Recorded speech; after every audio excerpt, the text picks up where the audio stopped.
Sometimes we have to thank the Karens of the world for giving us those juicy stories to tell our friends on a Friday night. Yeah, they can be totally wretched, but dang, do they make life interesting. Today on our lounge, an OP shares one for the books. My Catholic coworker thought the church should foot all her son's school bills so she could spend it on herself. So, as I have stated before, I have, for lack of a better word, lived in a very interesting life. Oh, the stories I can and will tell. For now, though, I will stick to the time I worked for a small Catholic newspaper. Now, just a disclaimer, I, myself, am not Catholic. But luckily, well at first, that did not stop me from being hired.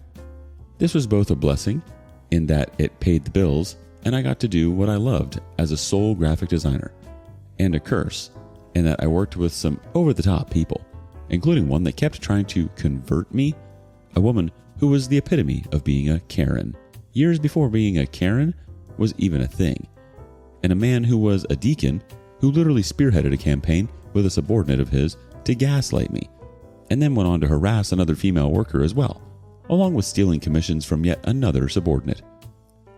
The story involves the Karen, whom we will call Rachel, not her real name. Rachel had been hired as a secretary and additional receptionist. We were a small office of up to 10 to 12 people max at any given time. When she came on, she was married and had a child. Like me, she was initially not Catholic, but later became Catholic. I mention this because it is important in the grand scheme of things. See, the only reason she became Catholic, and she openly admitted this to me and others in the office that were all Catholic and had been for most of their lives, if not all, is because she found out that by her and her son being Catholic, she could get the church to foot the bill for her sending her son to a Catholic private school instead of a public one. She did this because she wanted a private education for her son, but didn't want to pay for it. So, she went through the RCIA and had him go through RCIC and the whole 9 yards. Then told the church that they couldn't afford to send him to Catholic school and got the church to pay for it instead. Catholic churches will help parishioners that want to, but can't afford to send their kids to Catholic schools. Do so by paying for the school themselves out of the money that has been donated by other parishioners. So, she got what she wanted. This frustrated a fellow coworker when she found out, because she had been their sponsor and thought Rachel had been sincere in her wish to be Catholic. During this time, Rachel made it all but abundantly clear that she only plays Catholic when she needs to, so as to get what she wants or needs, like that money for school, but has no intention of actually living the life as a Catholic. Now, I had no intention of living life as a Catholic either, so I can understand that part. But then again, I never had any intention of becoming a Catholic, and they all knew this. Whenever Rachel's son needed to buy books, or get money for extracurricular activities, or lunch money, or field trips, etc., Rachel would immediately go to her church's parish office, looking her poorest and most vulnerable, and ask them to cover that amount. And they always did. Again, pissing off our fellow coworker who was a member of the same parish and had sponsored them. We all knew that Rachel's husband made a decent living, but apparently he either didn't know what she was really doing or didn't care. Due to what would happen a few years later, I'm guessing that he didn't know and thought that his money was paying for the school and all of the amenities. Because while their son, who was a nice kid actually, and so was the husband a few times I met them, and he did love his family, was getting all this paid for by basically everyone else because of their poor status, Rachel was getting tanned and pampered. Yes, Rachel had started spending almost all her lunches either going to a tanning salon, getting $200 to $300 manicures and pedicures, getting some tattoos on her ankles and wrists, getting her hair professionally done and kept up on a weekly basis, and getting spa treatments at least once every 2 weeks. Basically, all the money she spent on her own personal upkeep would have been more than enough to cover her son's schooling at the private Catholic school. What made it all the more ridiculous is that this woman went to tan so often that at one point she went past the normal orangish leathery look and started looking gray. I kid you not. She had gray undertones to her tanning. Not full gray, just enough of a gray undertone to make several of us question if she was starting to turn into a zombie or something. I do think my coworker tried to tell the church, but without proof that Rachel was actively trying to scam them, and with Rachel proving that she was poor due to bills and then wanting to give her the benefit of the doubt, nothing ever came of it. It, of course, then came as no surprise, at least to me, later, that she decided her husband no longer made enough money, was no longer worth her time and decided to actively seek out an affair because she wanted something better solidified before fully giving up her cash cow, as it were. But that is another story that I will tell later. Well, you've set this story up beautifully, OP. I'm intrigued. How my entitled coworker went from the plotter to the victim and got served divorce papers at the office. So, I have previously mentioned my coworker, Rachel, from when I was working at a small Catholic newspaper, and how she had basically conned church into footing the bill for her son's education, something she and her husband could afford to pay out of their own pocket, while spending the money she had on herself. I mentioned that I did not, and do not, believe that he knew about this at the time, and here is the reason for that. I feel the need to once again reiterate the sheer entitlement of this woman. I mean, you could fill an entire mountain range with her entitlement and audacity. You see, as time went on, and Rachel got more tanned, got her tattoos, which admittedly were nice ones, got her expensive mani-pedis and her almost Karen haircut, etc., she also decided that her nice husband was just no longer worthy of her. She began complaining constantly about how he didn't make enough money, that she felt she was now too good for him, how she had previously dated a local well-known business owner that she was sure she could still have, even though that business owner was married.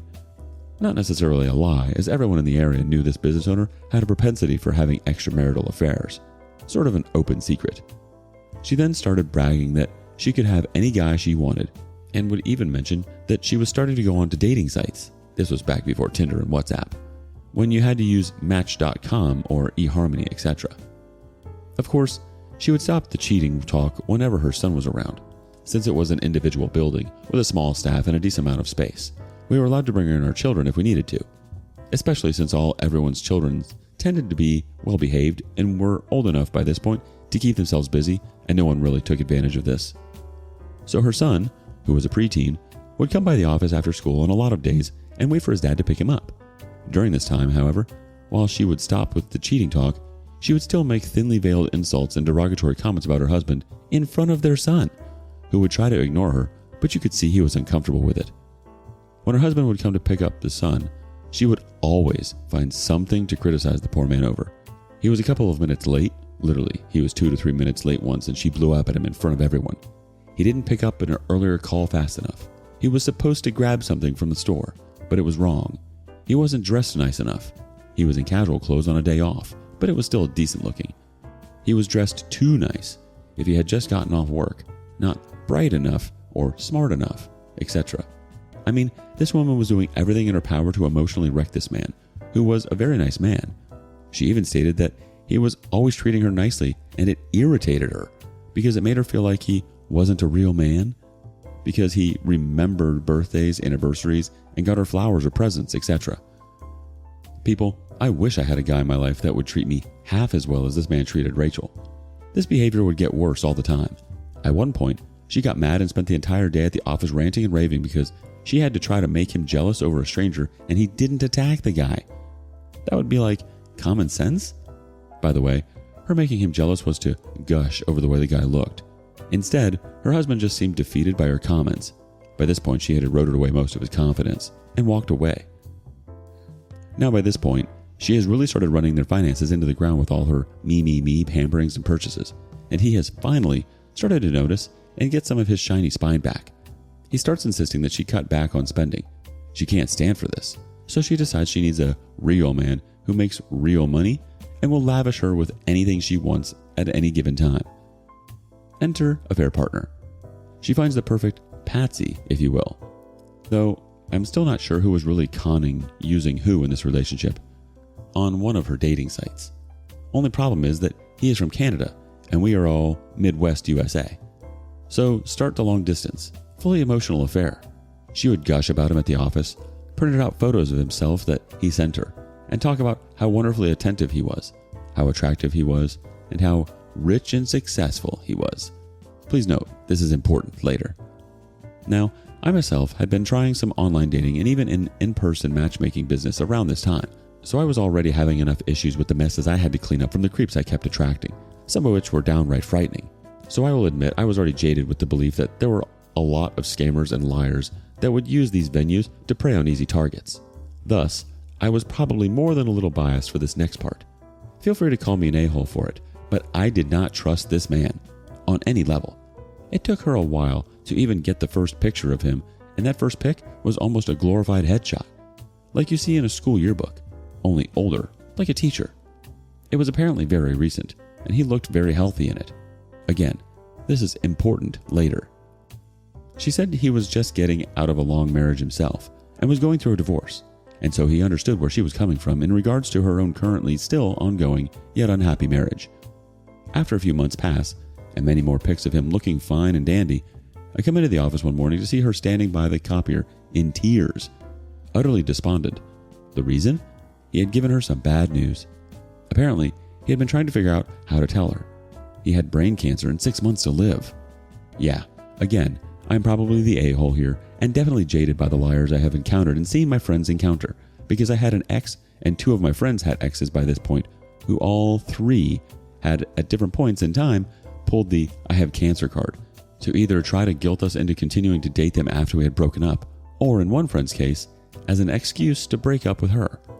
Also, I have had previous coworkers and family with cancer, and when it got that serious, they did not look that healthy. I tried to tell her that, but she refused to believe me. She said he wanted to come see her soon so they could consummate their relationship before it was too late. So I just shut up about it, but refused to trust in this. I was positive that sooner or later, the other shoe would drop. Anyway, she bought him tickets to come see her, paid for a hotel for him to stay in, etc. Now, remember that this guy was supposed to be rich and successful? But apparently all his money was tied up in his treatments, divorce, and all this other stuff, and he couldn't pay for anything.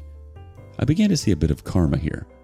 So he comes to visit, which did surprise me and make me feel a little bit guilty about thinking he may have been taking advantage of and scamming her, especially as he did actually match the photos he had sent, and she brought him to the office along with her son.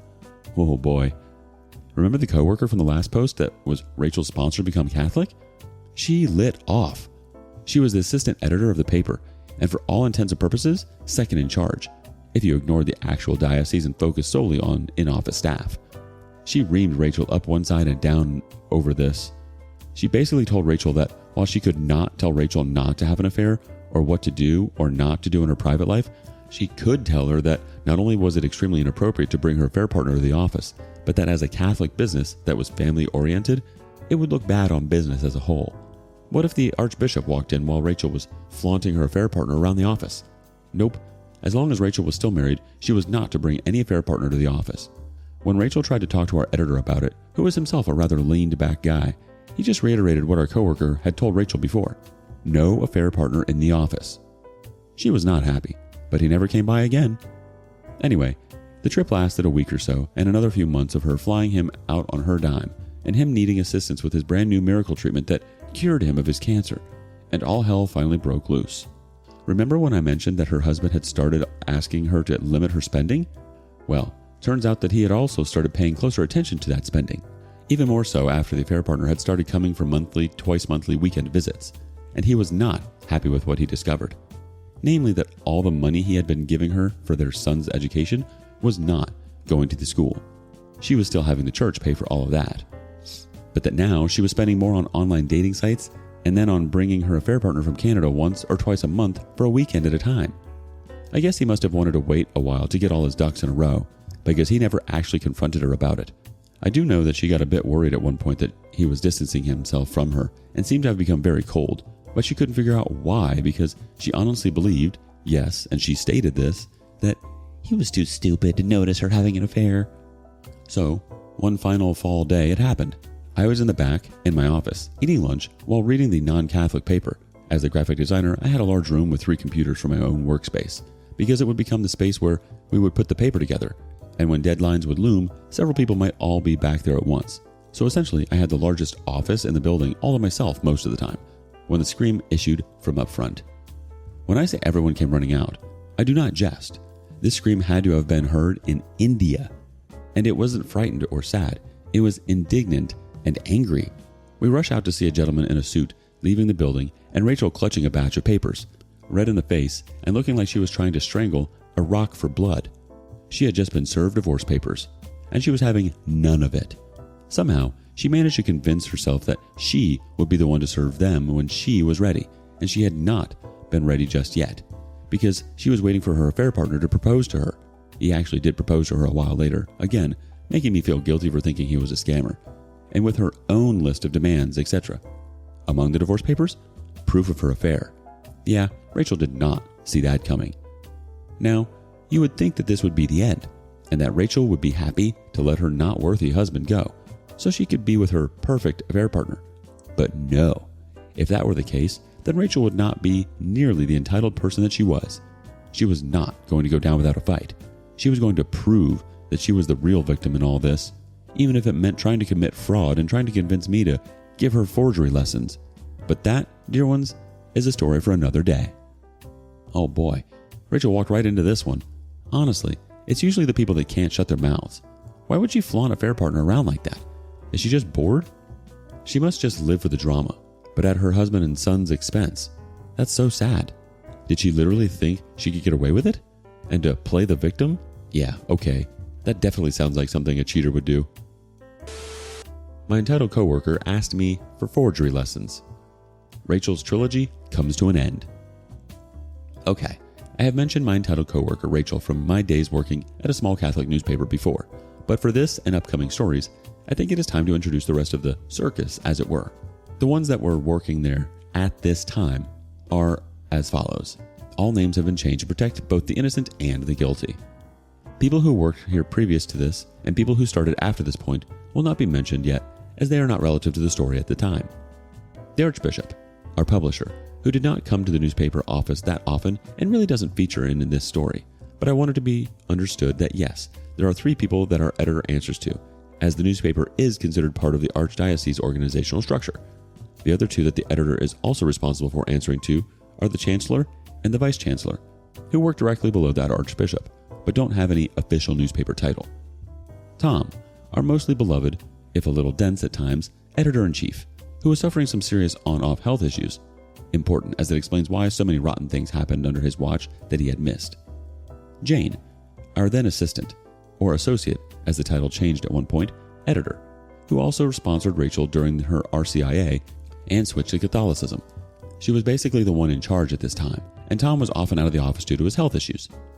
Roger, a deacon and newly hired advertising executive who had not yet settled into his toxic, misogynistic, manipulative, thieving, gaslighting ways yet. He was still getting a feel for how much he could get away with, and Jane was still able to provide a nice buffer between he and I at this point. Lindsay, a writer-photographer. Marcy, a full-time employee who split her work between part-time writer-photographer as well as part-time advertising associate working under Roger.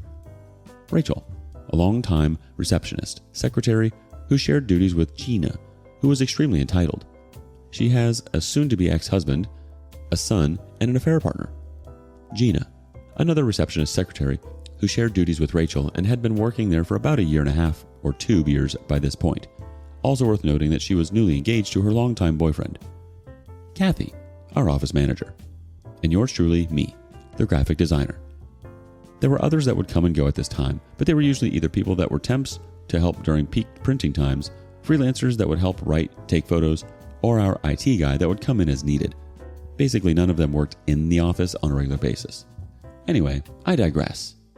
When we left off, Rachel had been served divorce papers at the office, and she was livid, to say the least. And she spent the next several days letting us know this. Every day, as she tried to get things organized, she was yelling and snapping and throwing a fit. At us, at customers, at advertisers, at pretty much everyone. She even verbally accosted a few priests and a nun to complain about her horrible husband and ask how she could stop this, since divorce is not readily recognized to the Catholic Church and an annulment is usually needed. Jane constantly had to tell her to cool it. At one point, she even started telling Gina that she could just break up with her boyfriend and not get married, as marriage was horrible, men were horrible, she wouldn't be able to trust her husband, and would be just worthless like all the others. Mind you, she was still singing the praises of the affair partner at this point. Well, Jane finally had it, and the next time Tom was in, Jane went to him about all this, because Rachel was actively trying to undermine Gina's engagement, and it was making Gina very uncomfortable. And Gina didn't even talk about it all that much, but even the sight of her engagement ring would set Rachel off. So Tom called Rachel into his office and basically told her that she had 2 choices. She could stop snapping at everyone and stop trying to convince Gina that marriage was bad, or she could just quit now, because if she didn't stop those 2 things, she would be fired. She was smart enough to know that while Jane did not have the authority to fire her, Tom did and would. So she stopped snapping so much and stopped deriding marriage in front of Gina. You'd think it would be all good at that point, right? We would finally get a break from all the drama? Nope. Get your popcorn out, folks, because crap was about to hit the fan. Rachel had decided to take all her pent-up anger and frustrations and laser focus them onto one goal and one goal only. She wanted revenge. So she decided to put all, and I mean all, her energy into making her soon-to-be ex the most miserable man on earth. Though I'm pretty sure that by this point, she had already previously succeeded. Now, soon-to-be ex, not being nearly as stupid as Rachel thought, did stay in the house, and Rachel was the one forced out. So she went to stay at a hotel. I believe it was one of those where you could basically rent it like an apartment for a week at a time, no lease needed, and a kitchenette included. And they also split custody of their son 50-50 during this time.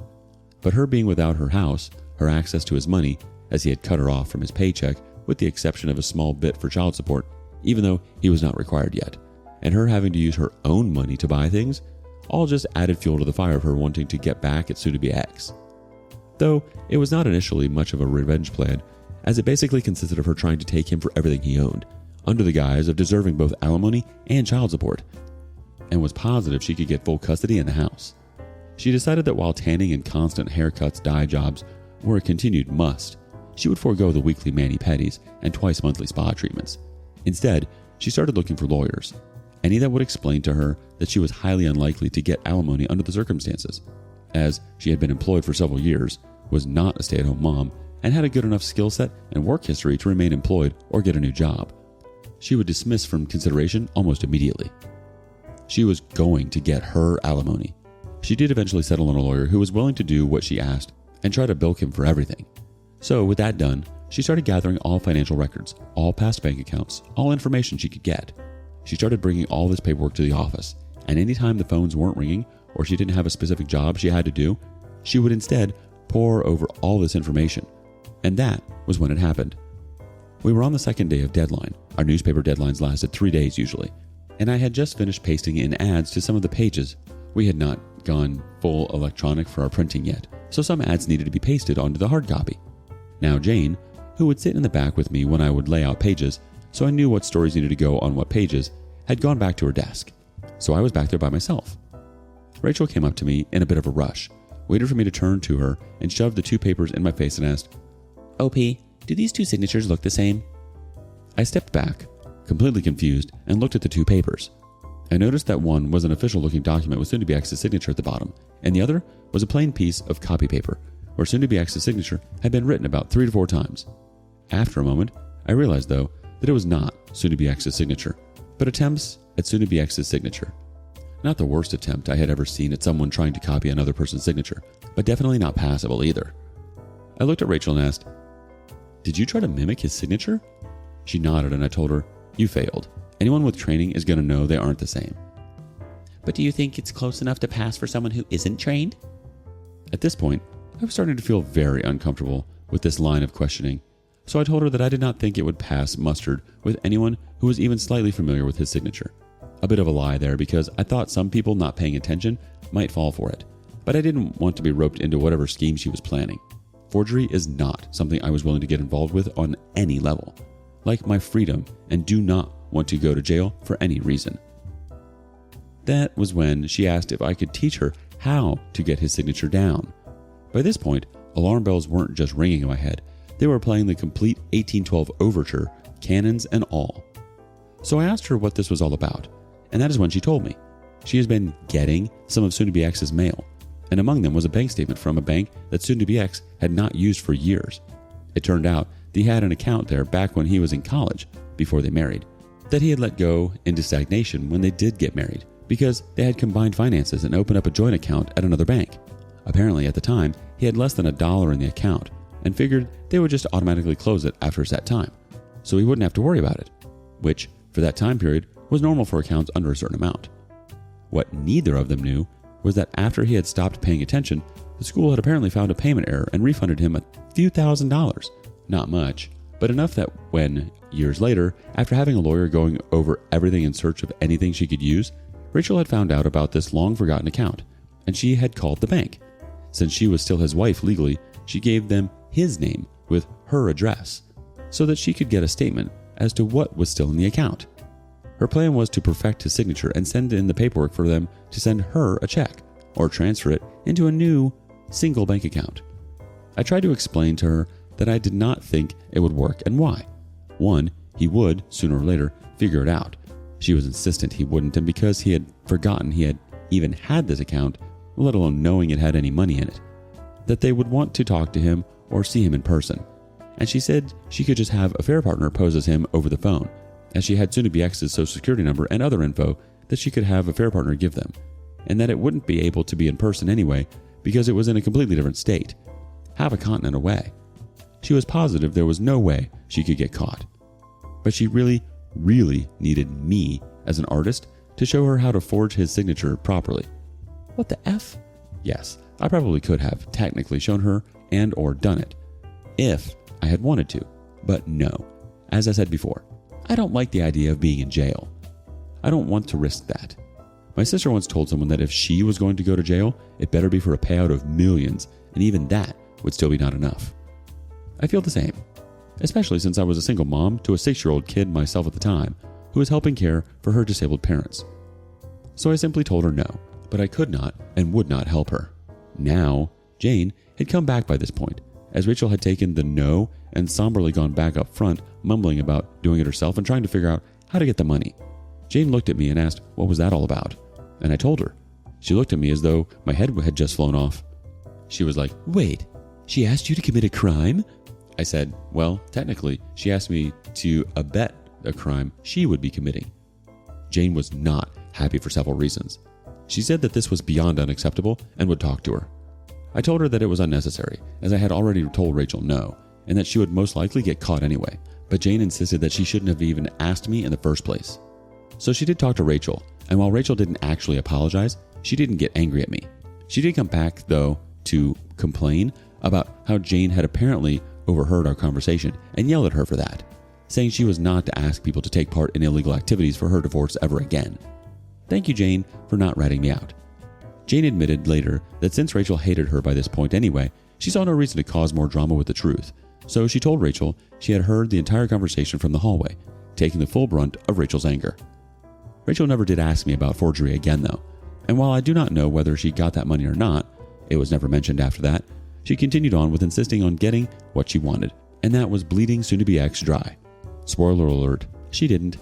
She did get some small amount of child support, but that was only because she got 60-40 custody, I think, but no alimony. She also did not get the house, or all the other things she thought she was owed. She did eventually get engaged to a affair partner, who was now allowed back to the office during her visits, should he be visiting during that week, but only to pick her up or drop her off, and showed up with a large, shiny engagement ring. No, I don't have proof that he paid for it, or that it was real, so there was still a possibility of scamming, since she was not divorced yet at the time that engagement occurred. But by this time, Rachel's time at the paper was starting to run its course. She was burning bridges, as it were, and when she went to leave the office one day, she did not pay attention to where she was backing up and backed into Gina's fiance's car. Gina had borrowed it, and came running in demanding that Gina and her fiance pay for the damages to her car, or she would sue. Worth noting here that Gina's fiance was a lawyer. It was shortly after that incident that Rachel's time at the paper ended because no one was willing to put up with her entitled nonsense anymore. No, I do not know what happened to her after this. Facebook was not a thing yet, or if it was still college students only, and she did not keep in touch with any of us. In fact, was cussing us up a storm as she left. Most of it directed at Tom, Jane, and Kathy, I think. Some at Gina and Roger, and thus ended the saga of Rachel. And started a whole other saga of an ongoing fight between Tom and Jane, and eventually led to Roger's decision that it was perfectly fine to gaslight me because I was apparently too good at my job. But those are stories for another day. ETA, wow. So some people suggested that I should Google Rachel and see if she is still married to the affair partner. So I looked up some old issues of the Catholic paper. Couldn't remember her last name offhand, and I had forgotten that she had managed to marry him before she was fired. But she had his last name during her last bit of the time there. Okay, so I looked up her name with the newly married name, and OMG, I wish I had not. Here's the most concise update I can give to what happened after she was fired. She still had the affair partner's last name, and is still using it as of 4 years ago, the most recent info I could find on the short notice. Don't know if they are actually still married or not, but I can say that 4 years ago, there was a road rage incident of which I am loath to put the details here, as this is considered a crime. Let us just say that she was fined, but others were not so lucky, and her life has definitely gone downhill. Wow, I can't believe she had the audacity to ask you to help her forge a signature, let alone actually try to attempt it. She sounds like a whole different breed. Good on you for not going through with it. Hopefully, Rachel kept the name just to spite him and they aren't actually back together. It's sort of strange to think that people like her actually exist out there and really just want to hurt people. For instance, to say all of that to your husband while you're in front of your child, that's so degrading. And the poor kid has to listen to all of that? I wonder what he must think of his mom. But you're absolutely right, OP. You have an interesting life and you meet some interesting characters. Keep them coming. What do you make of this? Do you have your own Rachel story? Let us know below. And thank you for joining us today on Our Lounge. Before you go, be sure to like and subscribe and hit that notification bell. If you have something you want to say regarding today's content, share that with us in the comments below.